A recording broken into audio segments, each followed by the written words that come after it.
This fall, thousands of freshmen are hitting college campuses all over the state. For some, that can be a difficult transition. But when they're a military veteran, that change can be even more unsettling. News 8's Jenna Traum joins us live in her studio to take a look at one veteran and how they're helping other students go from combat to college. Mark and Lisa, trading your combat boots for a backpack can be a difficult adjustment. And when one UWL student veteran saw others like him struggling, he decided to do something about it. If you saw Daryl Thomas walking around UWL's campus, you probably wouldn't notice anything unusual. He's on Student Senate, he does internships, and he's trying to get into grad school. But Thomas isn't just your average college student.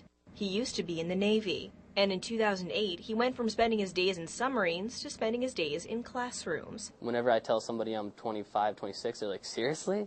And so then you tell them a little bit about what you did, and sometimes it even shuts people away from you because you're so different. That's one of the reasons Thomas started From Combat to College last year. It's an orientation for incoming veterans transitioning from military to college life. Students who come from the military face many hurdles that other students wouldn't even think twice about. Seemingly simple things like assigned seating can be a big challenge. Sometimes people don't like to have their backs to other people, and that's one thing. I was never in combat, whereas a lot of the Iraqi, Afghanistan vets, they were.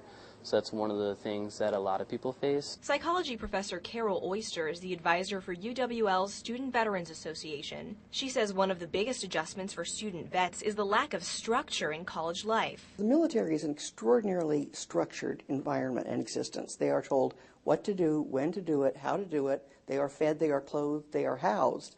And coming from that kind of extreme structure, a college situation seems chaotic. The difference can make it difficult for veterans to relate to other first-year students, who for the most part are teenagers right out of high school. Some kids skip class so much, it to me is crazy and just ridiculous, because in the military, if you'd ever, skip work or anything, you'd get in trouble because you're on a contract. Here, it's just go as you want, leave as you want. And Thomas hopes the From Combat to College orientation will help keep veterans on track by keeping them together. Sometimes you fall apart if you're all alone or if you don't have too much assistance, but we want to provide assistance and be friends with everyone and trying to help as much as possible. Last year was the first From Combat to College orientation at UWL. Only 5 people turned out, but this year 20 student veterans have already said they plan to show up. All right, thank you, Jenna. UWL currently has more than 200 veteran students. 35 new veterans will start school there this fall.